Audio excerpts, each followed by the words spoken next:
Pengantar Cerita mempersembahkan Sabda Pandita Ratu.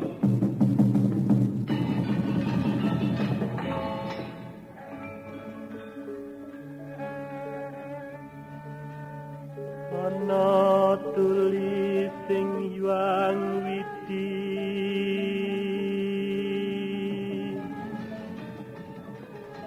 yen wong sabar lan narima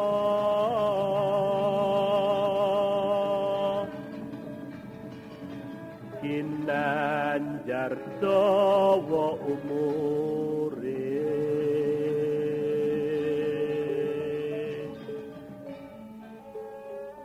sugih kadang pawong mitra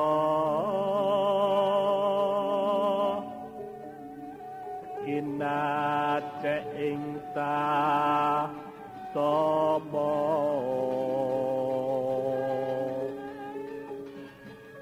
lamun lara wong iku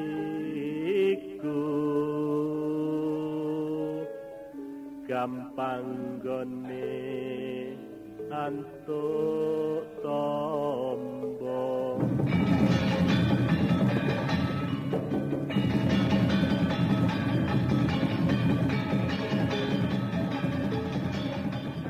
Sabda Pandita Ratu, sebuah kisah penuh dilema, tragedi cinta anak manusia, perebutan tahta, mabuk harta dan duniawi, serta silaunya kehormatan, di mana keangkara murkaan merajalela karena dendam yang membara. Kisah ini berlatar belakang berdirinya Singasari. Ken Arok, dialah pemuda yang merekuk pahit getirnya kehidupan.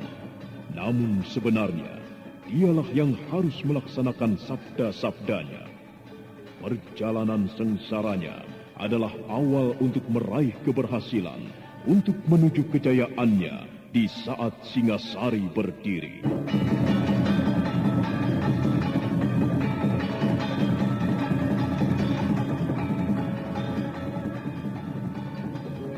Paman memperhatikan wujud pemilik kapal itu?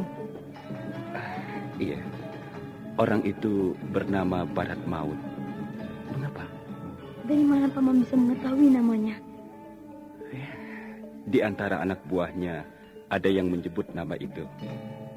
Mengapa dengan orang itu, Badrawati? Wajahnya seram, Paman. Matanya hilang sebelah. Ada bekas luka yang melintang di keningnya. Mata yang hilang itu tentu akibat perkelahian. Kemudian tangan kanannya putus, Paman. Tangan itu kemudian diberi kait, bukan? Iya.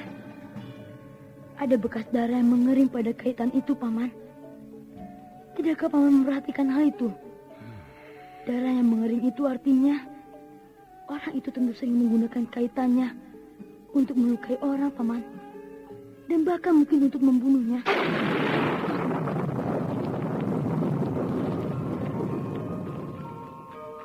Sabda Pandita Ratu.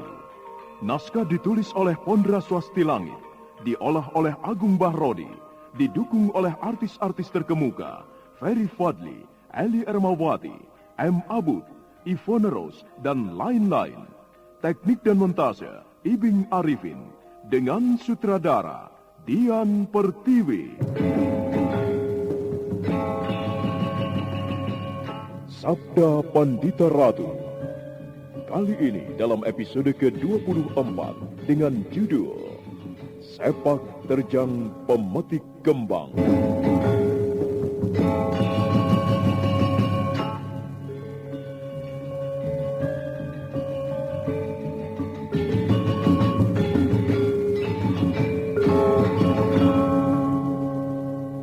Dalam seri ke-695 ini dengan para pemain, Norman sebagai Badrawati, Wenda Lubis sebagai Lare Angon, Susi sebagai Pametri, Eni Budiono sebagai Wahyun, Tata sebagai Barat Maut, Dedik sebagai Brahma Samudra, dan Asdi Suhastra, pengantar cerita.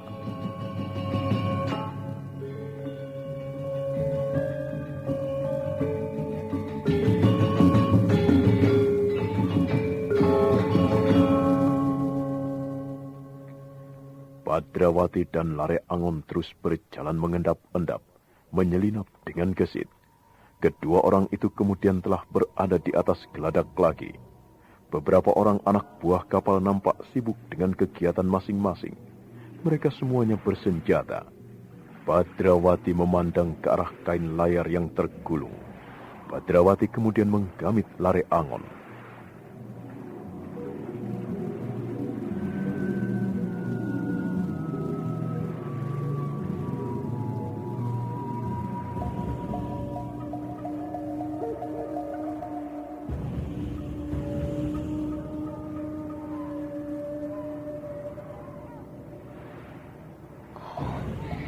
Lihat, Paman. Bukankah itu gambar tengkorak? Yang aku dengar, jika kapal laut menggunakan gambar seperti itu, pertanda kapal itu milik bajak laut. Lihat kain layar yang terlipat itu. Jelas ada gambar tengkoraknya. Iya, kau benar. Kapal ini adalah kapal bajak laut. Jika kapal ini benar kapal bajak laut, membuat aku semakin mantap berurusan dengan mereka. Jika perlu, kapal ini harus ditenggelamkan, Paman. Namun kita harus menyelamatkan orang-orang yang akan dijadikan budak itu lebih dulu, Badrawati. Ya, kita harus menemukan sebuah cara.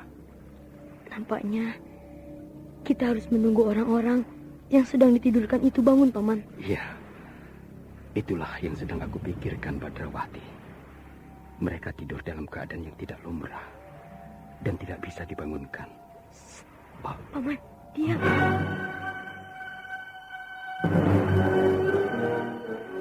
Aku yakin bahwa ada tikus yang menyusup ke dalam kapal kita. Rantai pengikat pintu patah. Artinya ada orang tak dikenal yang menyusup ke dalam kapal ini. Tetapi apakah pimpinan akan percaya? Kita minta pimpinan untuk memeriksa rantai itu dan mengambil kesimpulan. Semoga saja pimpinan tidak sedang mabuk.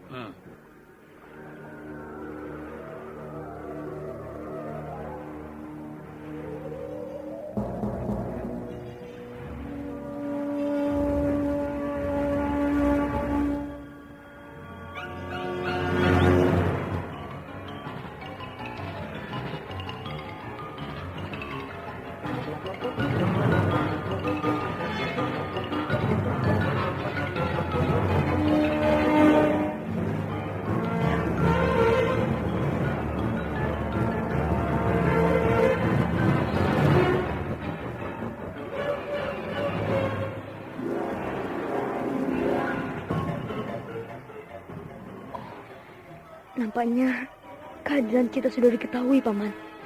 Yang mereka maksudkan dengan tikus itu tentu kita, bukan? Iya.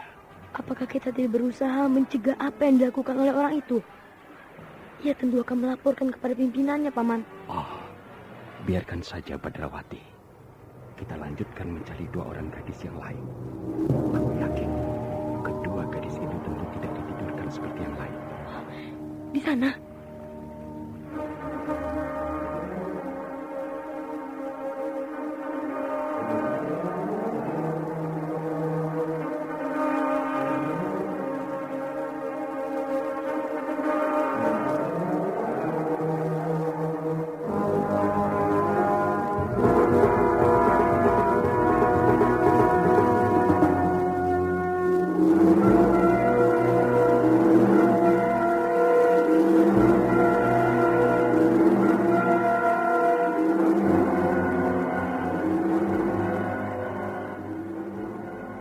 Apa yang diduga oleh Badrawati ternyata benar.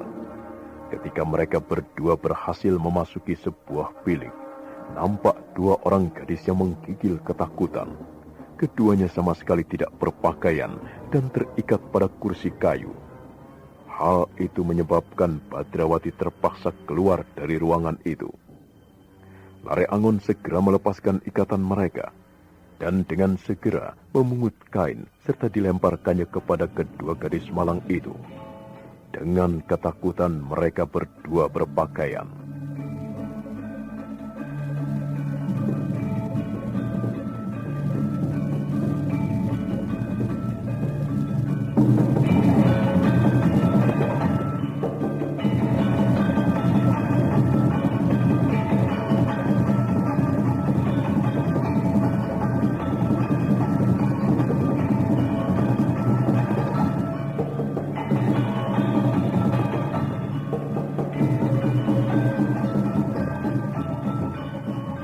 Siapa namamu?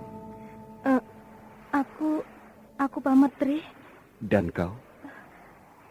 Aku namaku Wahyu. Nampaknya kalian berdua sedang mengalami nasib buruk.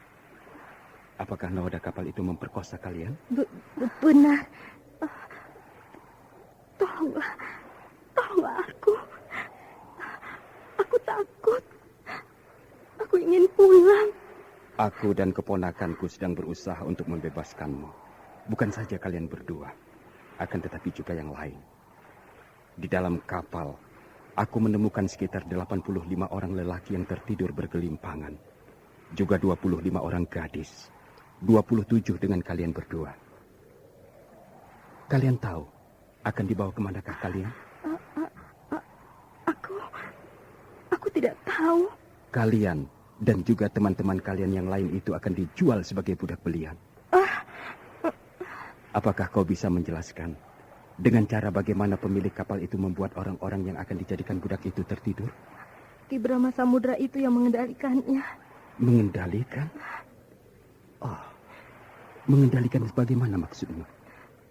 Hanya orang itu yang bisa membangunkan dan menidurkan mereka. Iya, tapi dengan cara bagaimana? Apakah diberi sejenis ramuan obat? Iya, akan tetapi juga dengan tiupan sangkakala.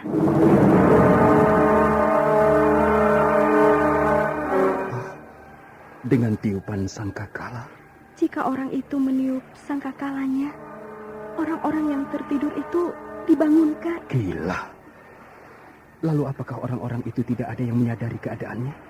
Mereka seperti kerbau yang diteluh, tak sadar dengan apa yang mereka perbuat. Mereka kehilangan kesadaran, tak mampu berbuat, bahkan untuk keperluannya sendiri. Hanya kami berdua yang berada dalam kesadaran yang utuh. Akan tetapi, nasib kami justru menjadi sangat malang. Kami diperkosa lelaki biadab itu. Pimpinan kapal itu memaksa kami untuk melakukan pekerjaan yang sangat menjijikkan. Padrawati, masuklah. Tak perlu diterangkan. Aku sudah mendengar semuanya. Mari kita tinggalkan tempat ini. Bagaimana dengan kami? Kami akan bermain petak umpet dengan para bajak laut itu, Kang Bo. Namun sementara itu, Kang Bo berdua harus kami sembunyikan. Tempat yang aman. Tempat yang aman itu menurutku adalah di dalam bilik di mana teman-teman Kang Bo tidurkan. Di sana, Kang Bo berdua harus ikut tidur dan bergelimpangan. Berpura-pura pula seperti yang lain. Jika mereka menghitung dan ternyata menemukan Kang Bo berdua, maka nasib yang malang akan menghadapi Kang Bo berdua. Aku takut. Tidak apa-apa. Yang kalian berdua lakukan adalah bergabung dengan teman-teman kalian yang lain. Berpura-pura tertidur bersama-sama mereka. Tentu tidak akan ada yang menyangka kalau ternyata kalian berdua berada di sana. Sementara itu kami akan menyibukkan seisi kapal ini dengan permainan kami. Sudahlah. Tenanglah. Dan ayo. Bawalah kami keluar dari kapal ini. Ambyur ke laut dan berenang. Sudahlah. Mari ikut aku.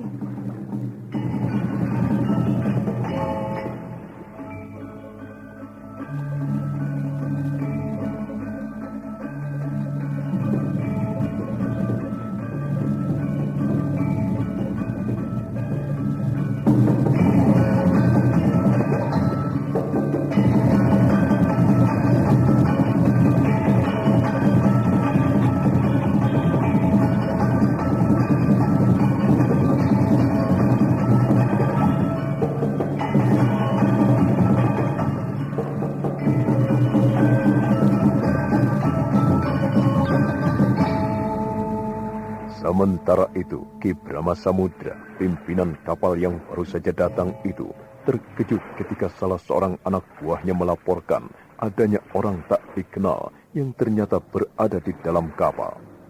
Brahma Samudra yang mulai terpengaruh oleh tuak itu mengumpat marah.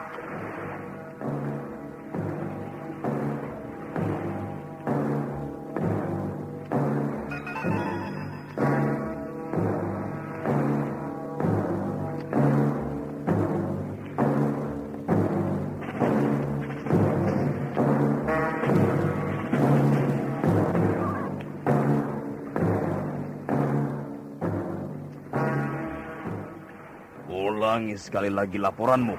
Ada orang asing masuk ke dalam kapal Ki Brahma. Apa yang kau temukan? Rantai pengikat pintu di mana kita menyimpan para budak itu telah putus. Gila. Bagaimana Kakang? Ada orang gila yang sedang bermain-main dengan kita. Apakah Kakang tidak menyadari bahwa selama pelayaran yang Kakang tempuh, sebenarnya ada orang yang telah menyelusup ke dalam kapal? Tidak mungkin. Orang itu, siapapun dia, naik ke kapalku pasti baru saja. Justru kau harus menerangkan.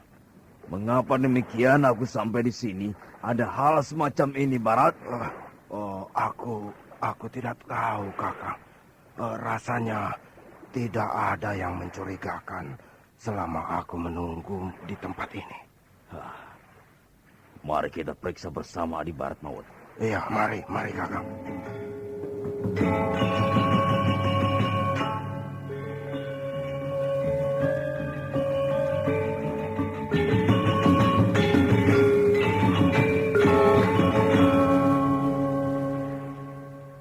Ini Tuan, rantai telah putus. Hanya orang yang mempunyai ilmu kanuragan yang mampu melakukan hal ini. Bagaimana dengan mereka semuanya? Masih utuh Tuan. Tak berkurang satupun. Utuh Tuan. Orang tadi kenal itu juga memasuki bilik para budak perempuan. Mereka juga masih utuh. Orang itu mampu membuka pintu. Tetapi ia lupa. Ia berada di dalam kapalku. Ia akan menjadi seekor tikus yang terjebak dalam sebuah ruangan yang sempit. Periksa semua sudut sekarang juga. Lakukan!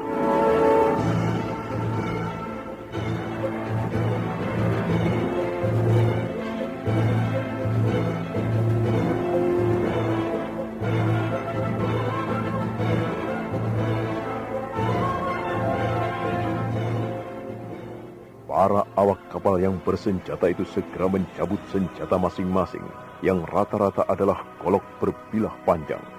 Dan tanpa menunggu perintah diulangi, mereka berlarian memeriksa semua sudut. Semua bilik diteliti dengan cermat. Namun usaha mereka tidak membuahkan hasil.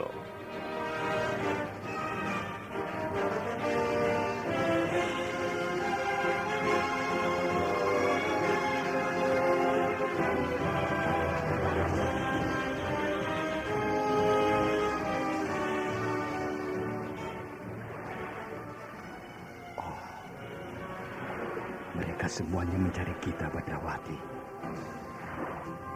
Mari, kita alihkan perhatian mereka, Paman. Aku akan memulai permainanku. Aku yang akan memancing mereka. Bagaimana cara yang akan kau pakai?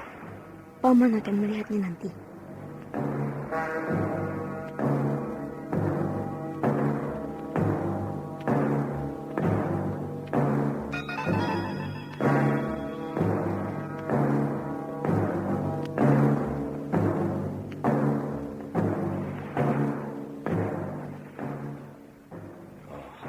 Bagaimana? Tidak kami temukan seorang pun, Tuan. Gila! Siapa sebenarnya orang itu? Mungkin ia bermaksud menolong mereka, Tuan. Akan tetapi karena tidak mampu, lalu pergi meninggalkan kapal dan berenang ke darat. Apakah masuk akal pendapat itu, Barat? Aku justru mengira siapapun orang itu, Kakang. Mungkin malah masih bersembunyi di dalam kapalmu. Itu juga pendapatku. Akan tetapi, Tuan, semua sudut dari kapal ini sudah kami periksa dengan teliti. Benar, Tuan. Pasti ia bersembunyi di tempat yang paling tidak pernah diduga. Itu juga pendapatku. Ia pasti bersembunyi di tempat yang sama sekali tidak terduga. Di mana? Kakang, mengapa Kakang tidak memeriksa bilik pribadi Kakang sendiri? Gila! Ayo!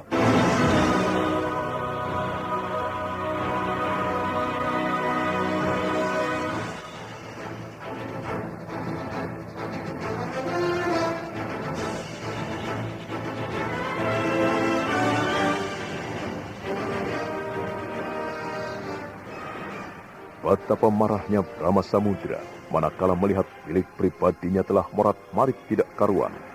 Brahma Samudra terbelalak melihat peti yang biasa tergeletak di atas meja telah lenyap. Juga dua orang gadis yang semula ia ikat di kursi kayu, lenyap pula tidak ketahuan rimbanya.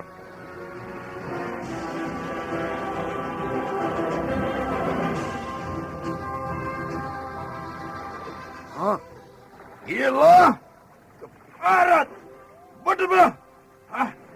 Buatan siapa ini? Kiamput! Setan alas! Morat marit seperti ini, Kakang. Adakah sesuatu yang hilang, Kakang? Peti perhiasanku lenyap. Dua perempuan itu juga hilang. Gila! Gila!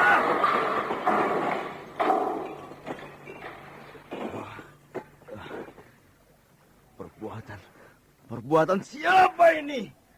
Cari! Cari dia sampai ketemu. Cari dia! Cari maling keparat itu. Hataku gantung kalian semua. Kakang, tenanglah, Kakang. Tenang. Tenang bagaimana bisa tenang? Semua hartaku hilang. Dua gadis itu juga lenyap. Kakang, maling itu masih berada di dalam kapal. Tentu masih bisa diusahakan untuk menangkapnya. Maling itu tidak mungkin keluar dari kapal ini dengan membawa kedua gadis itu, Kakang. Kau benar. Adu kembali semua selut kapal ini. Temukan si pecundang itu. Aku akan menguliti tubuhnya. Kulitnya akan aku tambalkan ke jubahku yang robek ini. Ayo lekas!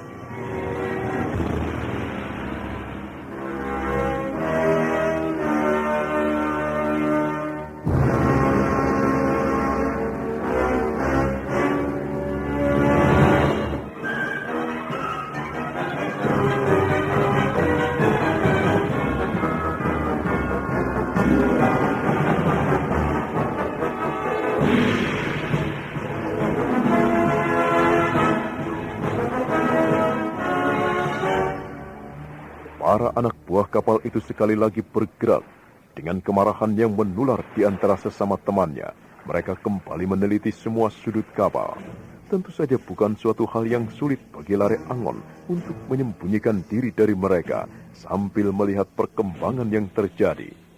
Namun sementara itu, salah seorang dari awak kapal itu melihat sesuatu.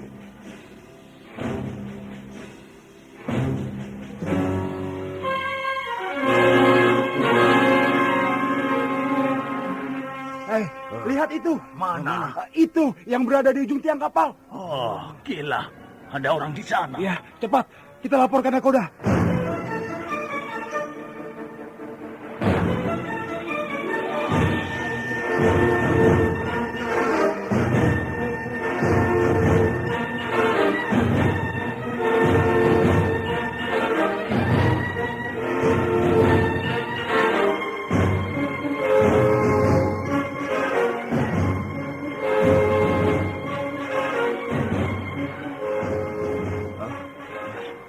Bagaimana? Maling busuk bau tengik itu ditemukan? Kami menemukannya, Tuan. Di mana dia? Orang itu terlihat dari sini. Itu, Tuan. Gila. Apa yang diperbuatnya di sana itu? Ia terlihat jelas membawa peti itu, Tuan. Tahu-tahu ia sudah berada di atas. Dan tidak seorang pun yang mengetahui bagaimana ia sudah berada di sana. Keparat. Siapa dia? Siapa? Kami belum mengetahuinya, Tuan. Kau tidak tahu siapa orang itu Barat Maut? Entahlah, Kakang. Wajahnya tidak terlihat jelas. Ia menelentang di atas tali temali.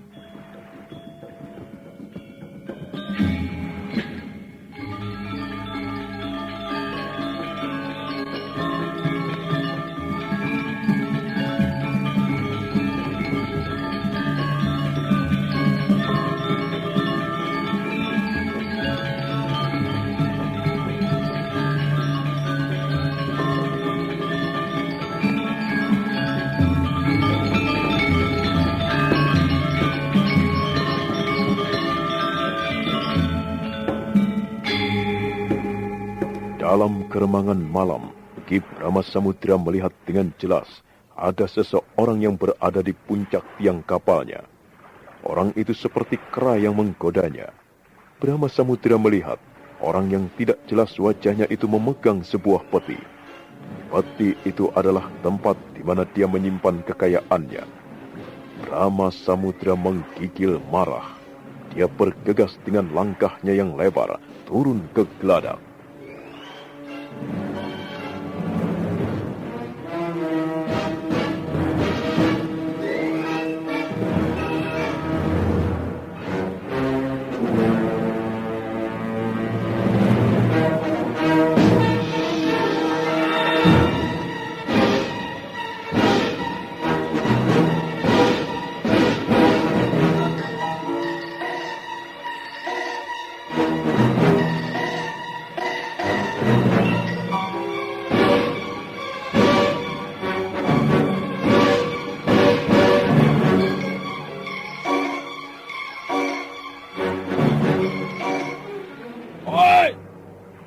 Turun kau!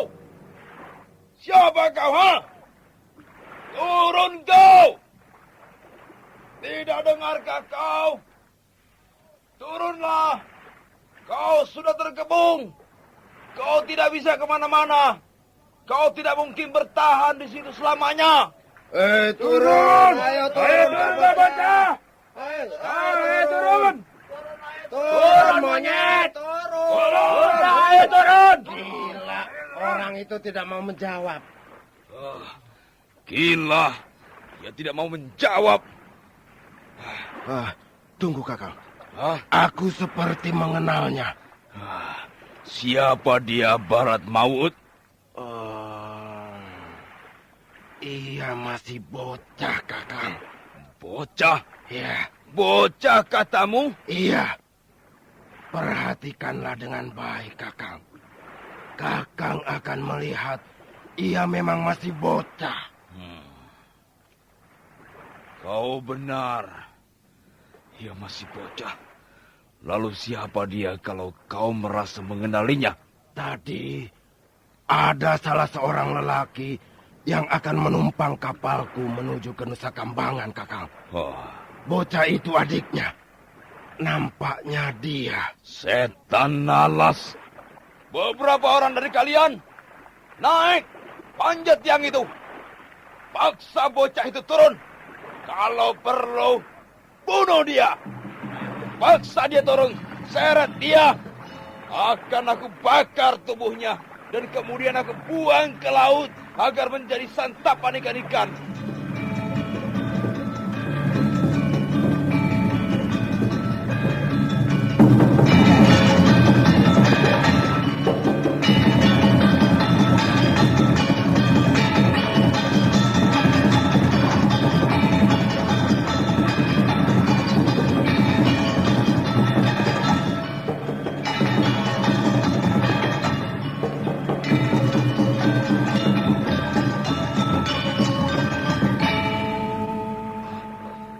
Badrawati memang gila.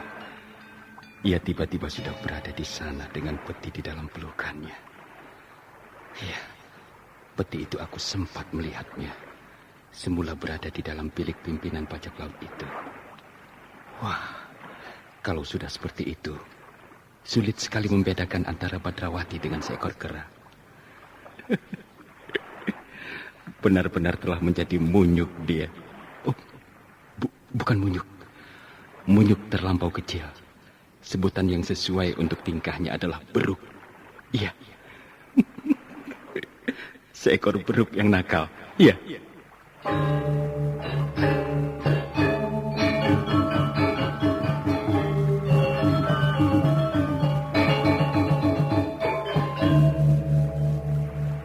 Sekitar 5 orang bajak laut itu memanjat tiang dengan gesit. Tidak berapa lama mereka telah berada di pertengahan tiang, berpegangan pada kayu pengikat layar dan tali tampar yang melintang. Pedang-pedang mereka teracu. Brahma Samudra memperhatikan apa yang terjadi dengan perasaan gemas. Sementara di persembunyiannya, Lare Angon hanya bisa menggeleng-gelengkan kepala melihat ulah Badrawati.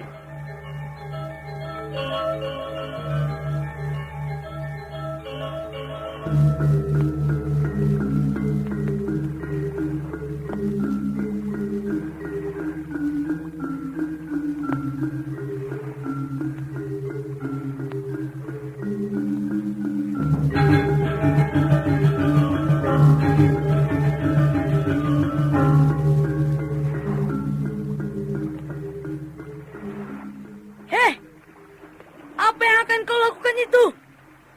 Mengapa kalian menyusul naik? Turun kau bocah tengik! Turun kau! Turun! Bagaimana kalau aku tidak mau? Turun! Atau kau akan kubunuh! Bagaimana kalau peti ini aku buang ke laut? Akan aku lempar ke sana. Lihat! Hei, jangan! Jangan! Aku benar-benar akan membuang harta di dalam peti ini ke laut. Kalau kalian berani naik lagi, bagaimana? Apakah peti ini harus aku lemparkan ke sana? Atau peti ini aku buka dan isinya akan aku lempar? Bagaimana? Hah? Bagaimana? Jangan! Gila kau! Jangan! Maka turunlah kalian semua. Kalau tidak turun, aku benar-benar akan melempar-lemparkan isi peti ini. Maka harta karun hasil usaha merampok yang kalian lakukan selama ini akan lenyap. Hilang di telan ombak. Dan para ikan-ikan yang genit akan berebut menggunakan mempercantik diri sendiri. Kalau kau berani melakukan hal itu, kau akan kami bunuh. Aku tidak takut mati. Hei! Kalian pikir aku takut mati, ha? Kalian tadi mengatakan aku gila. Itu benar. Aku memang bocah gila. Maka aku tidak takut mati. Lagi pula, jika aku sudah memutuskan diri bermain-main di kapal ini, maka artinya aku harus berani mati atau gila. Bagaimana? Aku buang peti ini? Kalian setuju? Jangan! Jangan! Jangan kau buang! Nah, turunlah. Kalian turun. Aku hitung sampai 3 kali tidak mau turun. Peti ini akan melayang ke sana. 1. Baik, kami turun.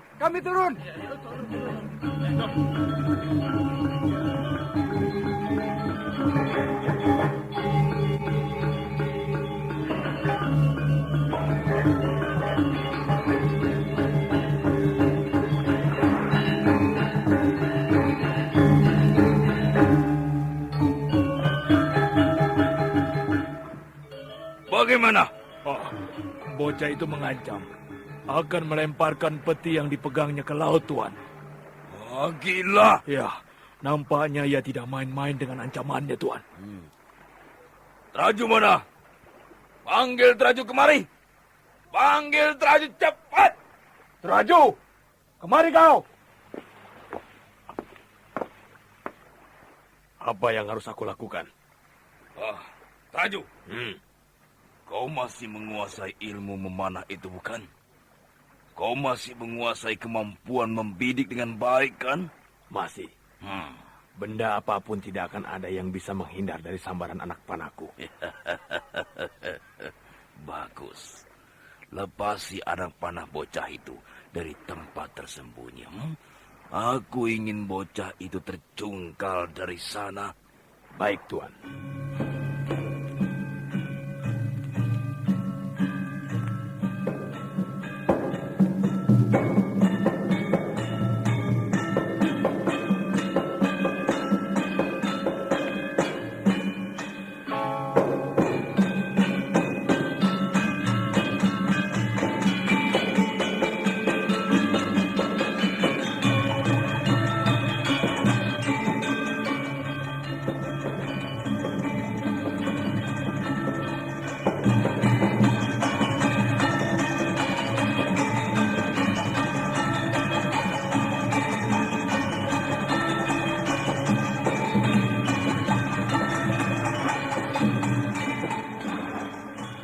Ulah Badrawati benar-benar membuat jengkel Brahma Samudra bersama segenap anak buahnya.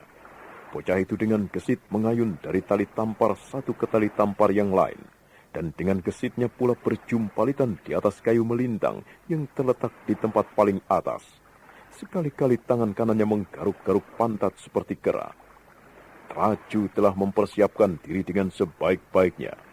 Traju adalah seorang pemanah yang sangat menguasai kemampuannya. Apapun tak akan ada yang bisa lepas dari sambaran anak panahnya. Dan Gendewa pun sekarang telah dipentang.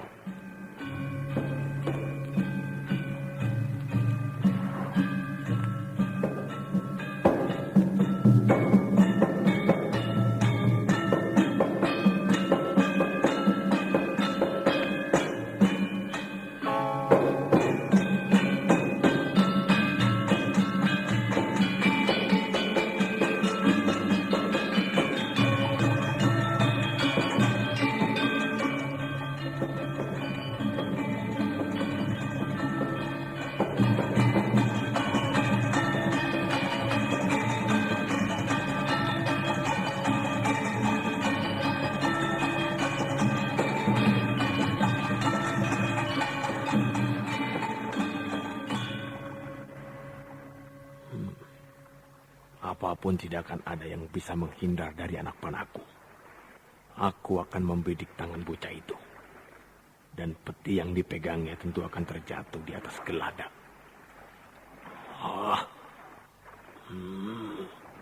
Iya. Hai! Wah, siapa yang melepas anak panah ini? Gila.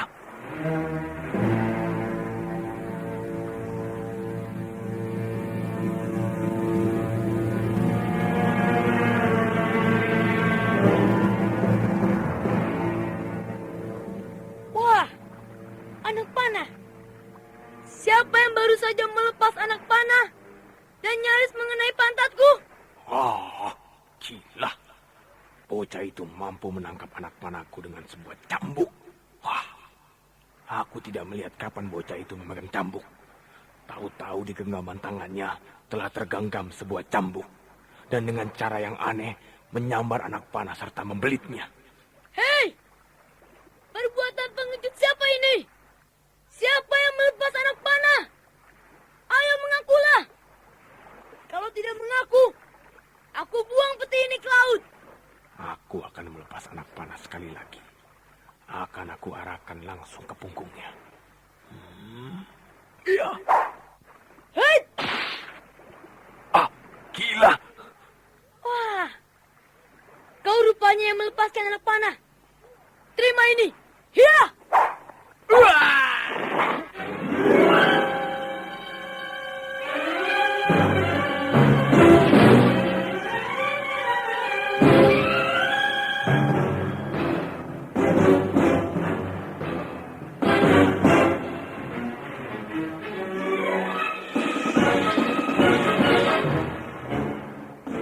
Rama Samudra bagai terkunci mulutnya menyaksikan kejadian yang tidak terduga. Rama Samudra yang malang melintang di lautan itu benar-benar harus kagum menyaksikan apa yang dilakukan Badrawati. Dengan gesitnya bocah aneh itu beringsut dan ayunan cambuknya telah membelit anak panah yang melesat dengan cepat. Panah yang diayunkannya kembali kepada pemiliknya telah membuat Traju terjengkang sambil mendekap pundaknya yang tersambar anak panahnya sendiri.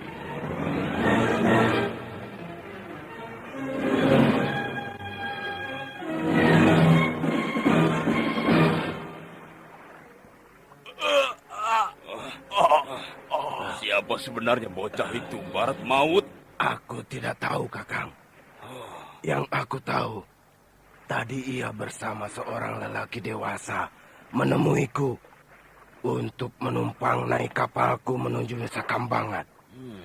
Aku terima keinginan mereka karena aku berpikir lumayan jika mereka aku jadikan budak sekalian. Meski masih bocah, ia memiliki ilmu yang luar biasa.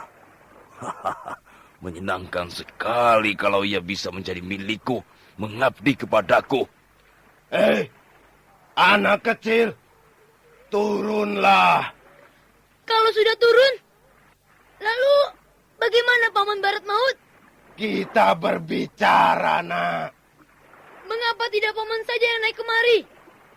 Berada di tiang kapal seperti ini menyenangkan. Apalagi kapal bergerak-gerak. Rasanya tubuh seperti diayun-ayun. Liar-liar dan mengantuk. Naiklah Paman Barat Maut. Silakan naik dan menikmati pemandangan dari tempat ini.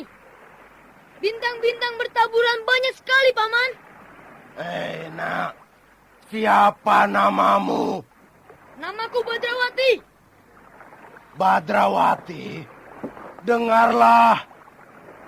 Sahabatku ini, Kakang Brahma Samudra, merasa tertarik kepadamu. Kakang Brahma Samudra tidak marah dan malah berminat kepadamu.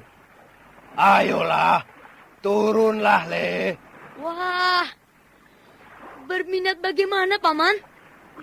Berminat menjualku sebagai budak? Atau minat dalam bentuk apa? Tolong jelaskan kepadaku, Paman. Tentu tidak, Badrawati. Kau bahkan akan dijadikan anaknya. Bukan sekedar anak angkat. Akan tetapi anak yang dikasihi dan dilimpahi kasih sayang seperti anak kandungnya sendiri. Wah, menarik sekali. Aku akan diambil anak. Ayo, turunlah Badrawati. Aku tidak marah kepadamu. Turunlah, dan kita akan berbicara baik-baik. Benar apa yang dikatakan oleh Adi Barat Maut. Aku berminat dan tertarik kepadamu. Kau akan aku jadikan anakku. Aku didik menjadi seorang pelaut yang kuat, keras, bagaikan batu karang, kukuh, bagaikan bukit. Tak akan ada pelaut seperti dirimu kelak jika kau sudah dewasa dan berada dalam asuhanku. Tawaran yang menyenangkan sekali, Paman. Siapa nama Paman? Namaku Brahma Samudra. Kau boleh memanggilku Ayah Brahma Samudra. Ayah Brahma Samudra? Iya, Ayah Brahma Samudra. Panggil aku dengan sebutan itu. Dan mulai sekarang, kau akan menjadi anakku. Kedengarannya menyenangkan sekali. Apalagi selama ini, aku memang tidak mempunyai seorang ayah. Aku tak tahu siapa ayahku. Dan bahkan, aku juga tidak tahu siapa ibu yang melahirkan aku. Bagus. Maka jadikanlah aku ayahmu. Aku benar-benar akan mengambilmu sebagai anakku. Aku katakan ini dengan tulus, Badrawati. Aku berminat, Paman. Aku merasa terharu. Paman Brahma Samudra berminat memungutku yang hidup terlunta-lunta ini sebagai anakmu. Akan tetapi... Tetapi apa? Aku tidak berminat menjadi anak bajak laut.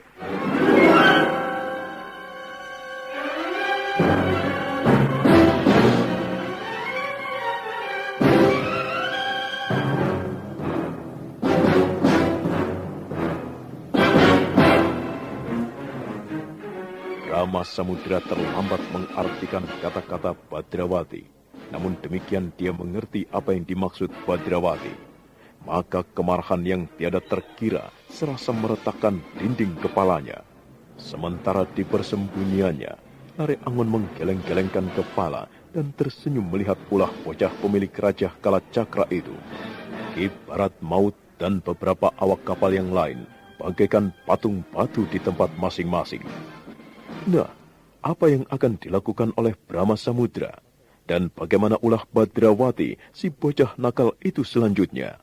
Saudara pendengar, untuk mengetahui jawabannya, ikutilah kelanjutan kisah ini dalam seri berikutnya. Sampai jumpa.